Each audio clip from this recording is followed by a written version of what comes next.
In 1189, a specific pocket of the Carpathian Mountains existed as a geographic void, omitted from royal maps as unclaimed wilderness.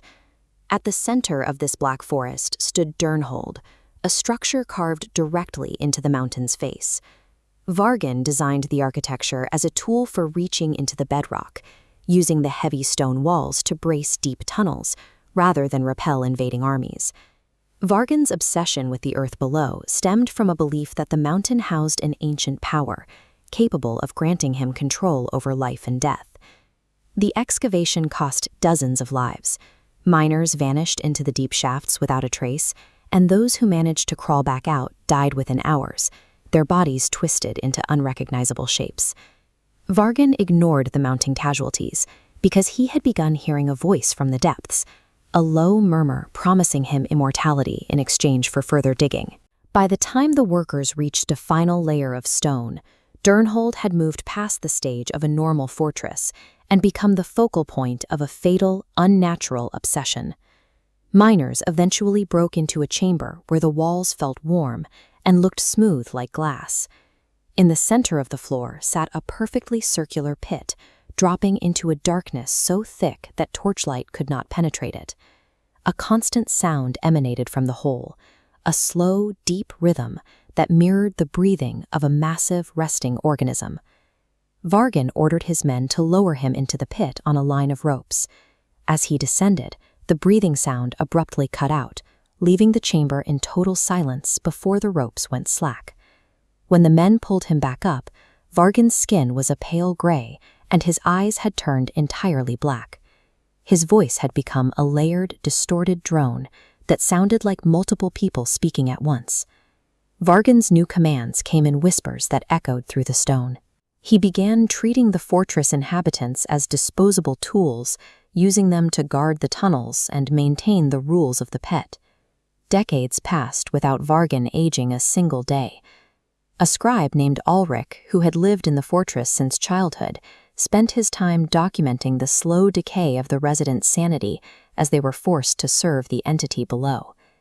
Alric's records describe a terrifying physical anomaly.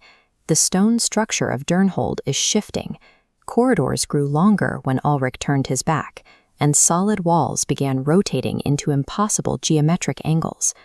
These architectural shifts were accompanied by murmurs and whispers that seemed to vibrate directly out of the stone blocks. Driven by the need to understand the source of these voices, Alric violated the primary rule and entered the lower tunnels after the final torch was extinguished. As he descended, the air temperature dropped, and the mountain's breathing returned, sending a violent vibration through the tunnel floor and Alric's own ribs.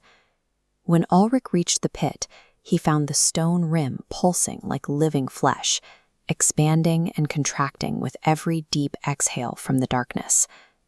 Alric stood at the edge of the pit, watching the physical walls of the chamber ripple and change, losing the rigid properties of stone.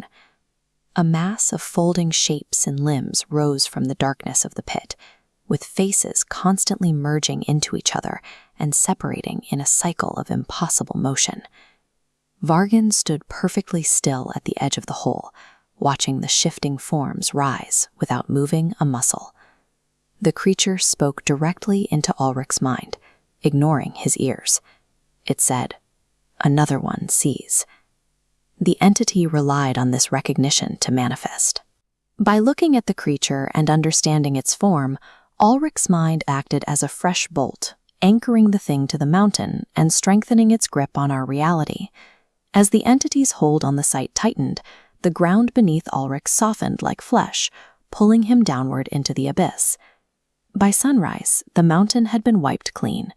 The fortress, the tunnels, and every inhabitant had vanished from the landscape, leaving no trace that the structure had ever existed.